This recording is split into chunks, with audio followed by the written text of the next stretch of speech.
Jessica Leste began dating Matthew Boynton when she was 15 years old when he was about 16, where they met at a school in Spalding County, Georgia. Matthew was also a famous footballer and also known as the grandson of the county sheriff named Wendell Bean. After a year of dating, Jessica announced her pregnancy, and the two moved in an apartment together. Then, as the days passed, things began to get worse, little by little. So how was the duo's relationship in the beginning? What changed their lives? What mysterious incident took place after that? Questions and others, the answer to which carries the following minutes of today's video. Let's roll.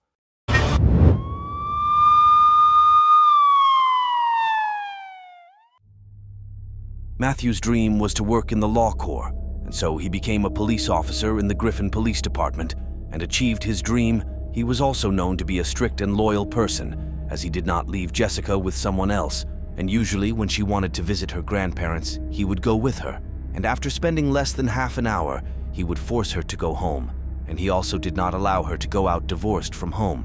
And when he was on a night shift at work, he always checked whether she was at home, and when he went to work, he took the car keys with him so that she would not use them and did not leave her any credit card. A year after their move, Jessica gave birth to another child who was from another relationship, but Matthew, despite knowing about it, decided to raise a second child and asked her to officially marry to become the bearer of the name Jessica Boynton. 6 months after giving birth, Jessica learned that Matthew was in a relationship with another girl, which was the final nail in the coffin of their relationship. Jessica began planning to run away with her 2 children. On April 14, 2016, Matthew called and asked her to prepare with the 2 children because they would go shopping at Walmart. Half an hour after they arrived there, exactly at 10:30 at night, Jessica came out of the store as if trying to part with him, but in the end, the two rode with the 2 children in the car and headed home.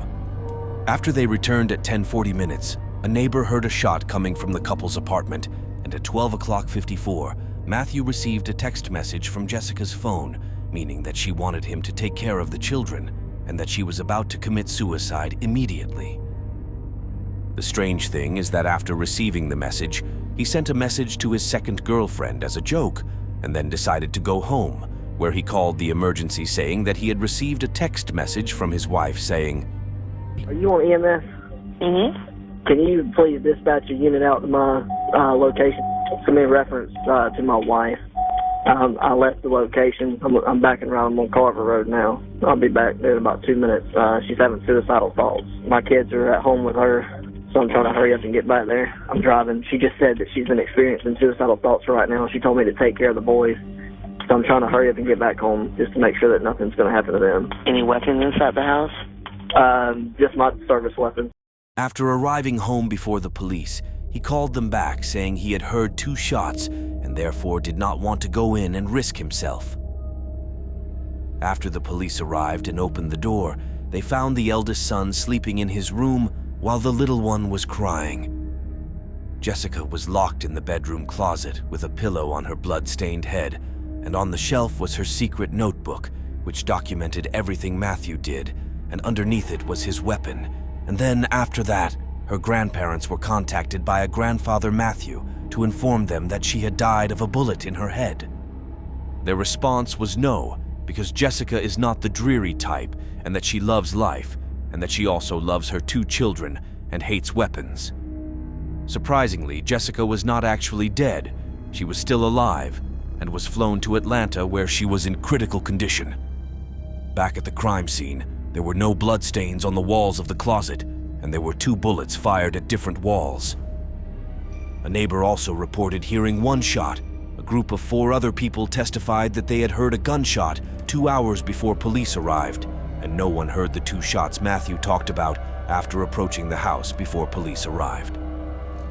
Speaking of the text message, the police found that Jessica's phone does not have a lock, which makes it easy to unlock by anyone.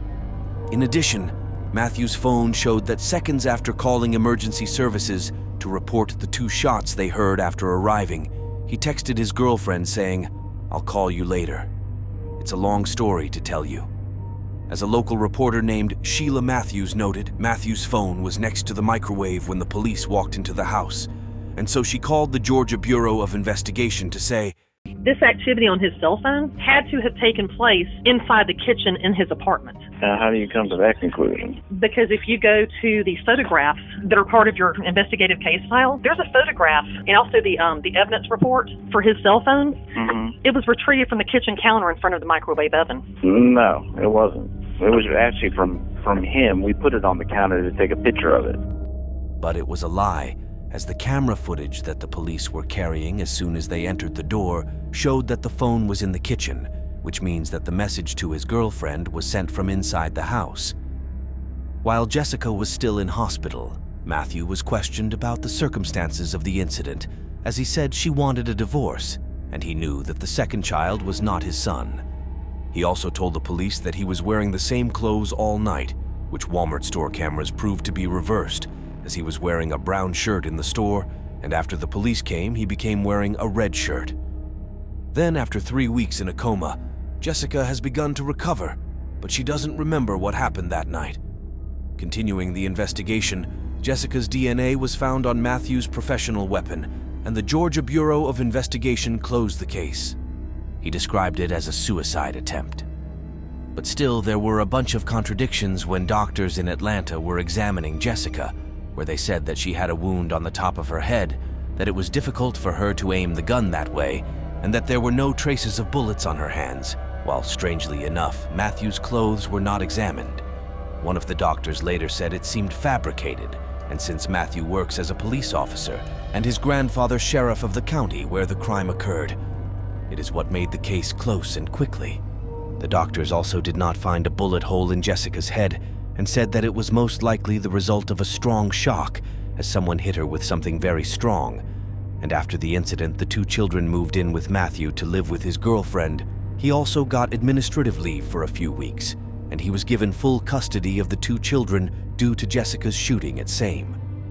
Over time, she was eventually discharged from the hospital, having fully recovered, and after being diagnosed by psychologists who found no evidence of depression or suicidal thoughts. 3 days later, she was issued a protective order so that she could no longer come within 275 meters from Matthew or her two children, and the case was closed permanently. Fox 5 reporter Randy Travis said he had reached out to the sheriff, who said nothing was withheld or destroyed in any case whatsoever. Another case involved former Captain David Gibson, who was indicted on multiple sexual charges, including assaulting female employees of the sheriff's office, while a guy named Sanders, a truck driver, and his son, a former state lawmaker, after reaching out to reporter Randy, says that after hearing about Jessica's case, he decided to speak out, saying that the sheriff has followers who always try to cover up whoever they want, and that the sexual assault case existed, but the district police and the sheriff's office blocked it from reaching the public, adding that the investigation into that case was done by an outside agency and was closed in record time. But when Sanders tried to get a copy of the investigation file under the Open Records Act in order to study the case and find out what had happened, and the sheriff's secretary named Ruby King sued to prevent him from getting it, which is the same as what happened in Jessica's case. There are only two people who know what happened, the first of which is Matthew, who goes on to say that what he said at the beginning is what happened, while the second person, Jessica, who still does not remember anything, and the notebook found in the closet in which she documented everything Matthew was doing, and he found that there were pages torn from him.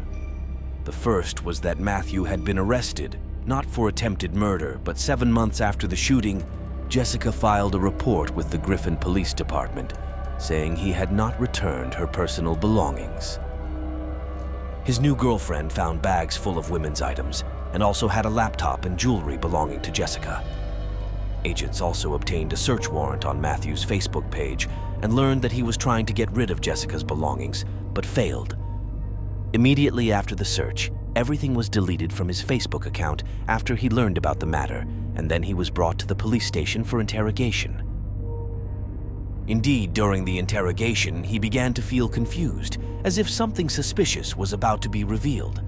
But he covered up and resisted before admitting that he had broken the statement he signed, and that he had taken those belongings from the house, and eventually he was fired from his job before a few months passed, and he found another job as a cop again, while the second thing is that Jessica has regained custody of her 2 children. During the summer of 2018, when Matthew wanted to pick them up from her house, the older child, clinging to his mother, said that he did not want to go with his father to that house, and that he and his brother were being assaulted, after which Jessica informed the Child Protective Services, and the 2 children were interviewed by child psychologists. They recommended that they should not be by Matthew's side again, and despite his attempts to appeal that decision, custody was transferred to Jessica. But what happened to her that night is still a very puzzling mystery, and in the year 2017 a vote was made, and it was decided that the sheriff of Spalding County should leave office. That same year, when the new sheriff took office, he said he found piles of torn papers in large bags in the sheriff's office, believed to be related to many stories and cases that were covered up by the former sheriff and the police station.